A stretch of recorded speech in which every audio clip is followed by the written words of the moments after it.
Hello and happy Friday. We are here to talk 6 games. And a special mention today, I would like to thank Myers Jewelers for sponsoring Lettermen Row. Also, they provided me with this beautiful necklace. I'm very lucky enough to wear it. Hint, hint to my special someone out there for Christmas, and hint, hint to all of you. Start shopping now. Exactly. Start shopping now. Get it out of the way. Less stress during the holidays. This specifically is the Heart on Fire.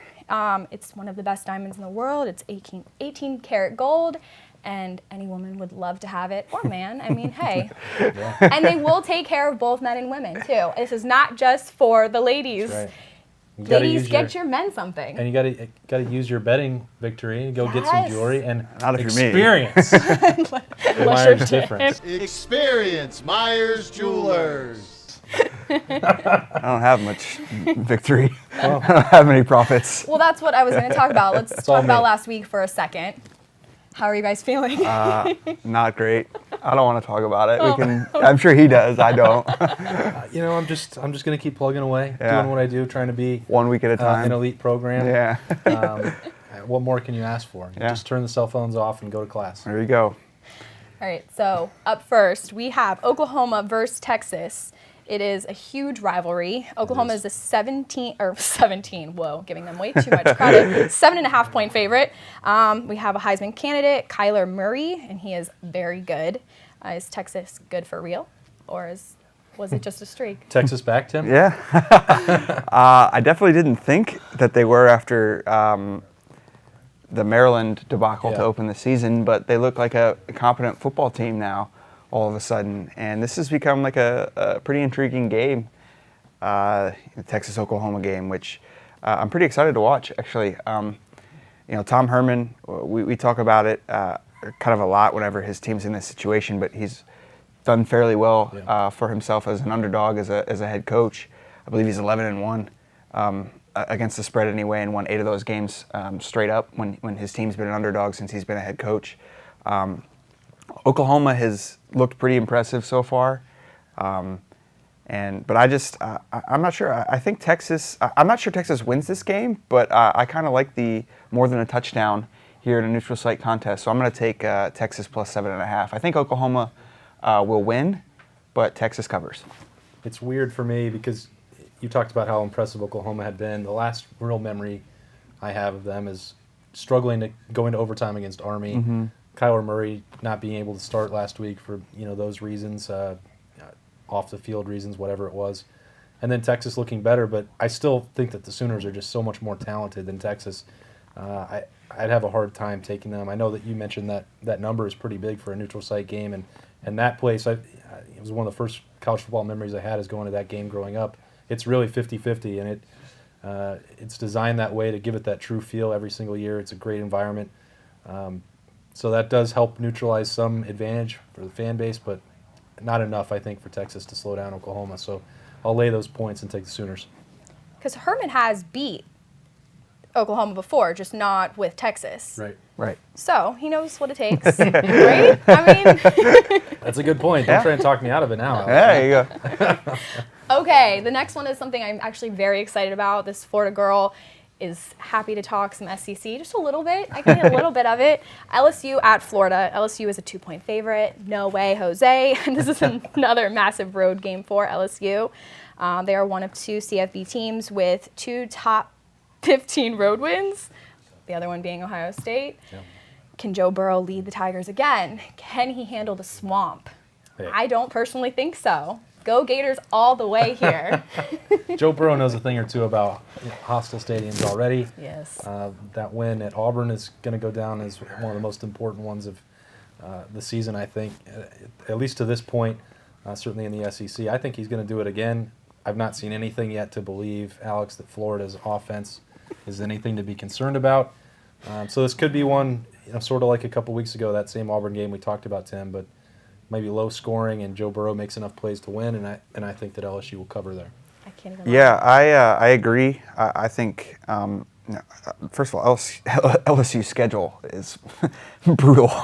Yeah. They still have to play Georgia and Alabama after this, having already played Miami and Auburn, and now at Florida. So just a brutal schedule, but they've kind of shown like that. It's like cliche and all that, but they just like feels like they've got something going on. And maybe it won't be good enough to beat Georgia and Alabama, but to win these kinds of games, I think it is. I think you mentioned Florida's offense struggling a bit. LSU's offense hasn't been great, but it's gotten a little bit better as the season's gone on. These are two really good defenses, so I don't expect a ton of points. I think it's going to be a close game. But I'm going to also take the road favorite here, LSU. I think the Tigers win by a field goal. There we go. Ooh, that's good. I can't deny it. I actually looked at the quarterback because I didn't even know who the quarterback was for Florida and said, who? I've never, so I understand it's not Florida's offense year, maybe. I hate to say that. My family, my brother-in-law, my sister will literally kill me. They both went to Florida. And I actually texted them and I said, what do you guys think I should say? And my brother-in-law, I have to give him credit, said something about if they can stay away from guns and getting suspended, that the Gators could be in good shape. That's coming from a Florida fan. Well, he's not That's wrong. good advice. Yeah. That's good advice. My response was, because my other side of the family is diehard Miami fans, I've said, who are we talking about, Florida or Miami? Because you just never know. Hey, I'm an owl, so There you go. we stay out of it. I'm on that lane train. Okay, so up next, Notre Dame at Virginia Tech. Notre Dame is a 7-point favorite. Obviously, Notre Dame has been really good. Has surprised a lot of people this year. Do they run it into a trap here in Blacksburg? I keep picking against them, and they keep winning games. I don't know. Like, I still don't think Notre Dame is like a great football team. I think they're a good team, but I don't think that they're that great. If they make the playoff, I think that they would get handled pretty well by an elite team. But they just keep winning games. But I keep picking against them, and I think I'm going to do it again this week until they lose one. Right. And I'm playing at Virginia Tech, a home underdog getting a touchdown. I know they don't have their starting quarterback, but I just think this maybe is the week where if at least Notre Dame doesn't get beat, they play a closer game against a Virginia Tech team that had just like one of the most inexplicable losses of the season a couple weeks ago, and then bounced back last week without their quarterback and trounced a decent Duke team. So I'm going to take the points here for the Hokies at home. I think that they're a little obviously hindered offensively now that their starting quarterback's out, but they play solid defense. I think they'll be able to slow Notre Dame's offense down here enough to at least, if they don't win, I'm not sure who's going to win the game, but I like the Hokies plus the points. Yeah, I'm going to take the Hokies outright. Okay. Be smashing the money line on that. It's about that time where Notre Dame and the angry, red-faced Brian Kelly returns and some costly turnovers. I don't know what happened in that game a couple weeks ago with Bud Foster's defense. Yeah. It's inexplicable. It'll go down as one of those just all-time puzzling results. But I don't think it's indicative of what the rest of the season might look like for Virginia Tech. So yeah, I think they're going to be limited offensively, but that's nothing new really for the Hokies. They find a way to make plays on special teams and on defense. I think this is a week of costly turnovers for Notre Dame.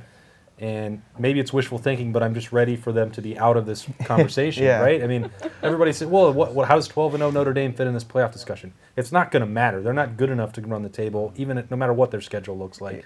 I think Virginia Tech can do us all a favor and remove that equation this week. It is interesting because Notre Dame's schedule to this point has been fairly difficult, and this is their last real test on the schedule. Yeah. They finished with 4 or 5 games that are kind of like eh. Yeah. But I don't think that it's really hard to go 12-0 in college football, right? And I don't think that they're a 12-0 football team. They're going to lose at some point. So why not this week? This is the week. It's going to happen. I've said that for 3 weeks in a row now. Put it down. But hey. That's a Myers Jewelers guarantee. Yeah. All right. We will see the power of Metallica, right? We'll see how it helps them. Exactly. Next up is, which I learned off camera, it was Virginia Tech. I've had it reminded to me multiple times. Maryland at Michigan. Michigan is a 17.5-point favorite. Michigan plays well against bad Big Ten teams. Yep. Maryland has impressed many this year. Can they snag an upset in Ann Arbor? You want to take this one? Yeah, they're not going to snag an upset, but I think they can cover. I don't really ever feel good. Tim and I have had this conversation about Rutgers. I throw Maryland in the same boat. To be betting on them, they're so wildly inconsistent and unpredictable. The best Maryland effort, I think, can stay close with a still unimaginative, boring Michigan offense. That lets a lot of teams into games. We are in that portion of the schedule where people do start doing backflips over Jim Harbaugh, beating the lower half of the Big Ten. But yeah, I think they're not impressive to me. Maryland has been playing so hard. I give them a lot of credit for that under difficult circumstances for their players. Talking about that specifically and nothing else with the coaching staff, but I think Maryland can keep this close to them. Maybe we'll look back at this and that's going to be stupid on Saturday night, but that's how I feel right now. Yeah, I was pretty disappointed with Michigan's performance last week. I think, like we've talked about for a couple weeks now, they usually, kind of impose their will on these middle to bottom tier of the Big Ten teams, and they just didn't do that against Northwestern. Their offense they just look like a different team when they're playing outside of Ann Arbor, and especially offensively. And I think coming back home, they might get some things on that side of the ball clicking a little bit. But 17.5, Maryland's not like I felt fairly confident laying the points when they played Nebraska. I don't feel as good about it now. So I am going to take Maryland. I think that Michigan will control this game. They'll probably significantly outgain Maryland. But it just feels like something like a 28-13 final, something where Michigan dominates the game statistically. Yeah. Maryland only scores once and reaches the end zone one time because Michigan does, as we said all along, they do have a legitimately very good defense.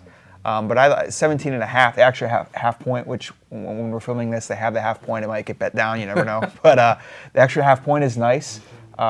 So even like 31-14, you still cover the spread here. So I do like taking Maryland plus 17.5 here. Yeah. Be an interesting game. Iowa at Minnesota. Iowa's a 7-point favorite. Both teams are coming off losses. Who's going to get back up on it? Not quite as interesting a game. Yeah. Like I told you both, I had nothing written on my card originally for this game. Well, the Floyd of Rosedale is up for grabs here, so that is always worth watching. My friends at Rivalry Trophy sent me one, so I have that on my mantle in my office. So I'm reminded of this treasured rivalry all year long. I continue to be skeptical of PJ Fleck and all of his shenanigans in rowing the boat. It just doesn't seem like the buy-in is even coming the way maybe he expected with the Gophers. But do I like Iowa to go win in a situation like this or cover? No, I don't. I'm going to take Minnesota. Yeah, to win straight up or cover the spread? They're going to win straight up. Win straight up, okay. Yeah, I think they might too. Iowa just doesn't have the same kind of magic that they do in Iowa City. You're right. And they play like, they play such an it's just every game they play is the same kind of ugly football, and then at the end of the year you look up and they're 9-3 or 8-4 every year. But and I don't think Minnesota's a great team. They got smacked here recently, which was very surprising, I think. But I think Iowa's probably a little bit better. Just if you put them on a neutral field, I'd probably take Iowa. But I think Minnesota getting a touchdown here at home. I think I'm not sure if they're going to win the game outright. I would probably pick them, but I definitely would take the extra touchdown here in this game. Like I said, Iowa usually, I think they're 1-3-1 against the spread in their last 5 games away from home. They're a completely different team playing at home, which is not uncommon in college football, but it just seems like there's a little extra voodoo that goes on. It does seem to swing more for Iowa than anybody else. And maybe I'm just making that up, but yeah, I'm going to take the Gophers here at home, getting a full touchdown. I kind of like that bet. All right. Up next, Indiana at Ohio State. Ohio State is a 25.5-point favorite. Obviously, Ohio State came off of a huge win last week. It was a little gritty. It was definitely tough, but will they go into this one feeling the same way? Are they going to come out full force, or are they just going to play down to their opponent? What do you think will happen? Who's up first? I'm a little worried about how much Tim and I are agreeing this week. Yeah. That can't be a good sign for my picks. Alex, this week, I mean, look, there's been a lot of people trying to say the first thing I got on Sunday for a question of the day is this a trap game? It's not a trap game. The people that are comparing it to last year and beating Penn State and the effort that it took to come back, beat Penn State with a wild comeback, win by 1, physical toll that it takes. Look, as Tim just said, going on the road to Iowa is different than playing at home against Indiana. Yeah. I'm not going to buy into that part. Ohio State is rolling right now. Dwayne Haskins is more confident than any player maybe in the entire country. You can see it with the way that he carries himself. This offense has so many different ways to score points, and even if you have some lingering doubts about the defense, given the amount of yardage they gave up, that'd be fine, but I still think that they're improving every week. Ohio State's best football was ahead of it. I think that they're not going to be taking this lightly after learning what happened last year by dwelling on what happened against Penn State. I expect a dominant performance on Saturday against Indiana, a team that just beat Rutgers by a single touchdown. So if that's the case, if those two teams are even close to on even footing, then this won't be pretty at all on Saturday, and that's kind of what I expect. Yeah, I actually at the beginning of the week, like the first initial reaction, I was like, maybe I'll take Indiana and the points here. And then it's a big number for a Big Ten. As I thought more about it, yeah, I agree. I'm taking Ohio State here to cover the spread. I do think that there is something to when you play a huge game like Ohio State did last week on the road, and you get back at 5 a.m. on Sunday, and the physical and mental toll that takes on you, it kind of puts you behind in terms of getting prepared for the next game. They probably don't feel like themselves again until Wednesday or Thursday even. But they don't have to get up and go on the road again, right? You don't have to travel on Friday and stay in a hotel with people standing outside your room till 4 a.m. with air horns. They sleep at the nice comfy Blackwell in their big beds and can get a good night's rest and then come out. So I think playing at home after that game last week will provide them with the edge that they kind of need. Indiana is a pretty solid defensive team, which is a flip from the Kevin Wilson Indiana. Tom Allen's a pretty good defensive coach himself. But just Ohio State just has better athletes at every position, essentially. And I think, I think Indiana's a decent team, not a great team, obviously, not a good team even, not an awful team, but they're just kind of good. And I think Ohio State is just playing at a really high level right now. And, I think Ohio State covers this spread fairly easily. I think I said 45-17, and that's with a late touchdown for the Hoosiers to make it closer closer to the spread than it actually was. So, I'm laying the points here and rolling with Ohio State.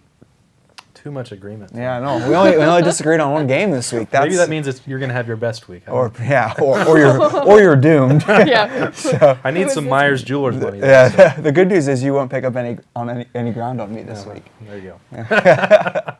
Well, on that note, thank you to Myers Jewelers. Thank you to these guys for dealing with me and all my opinions.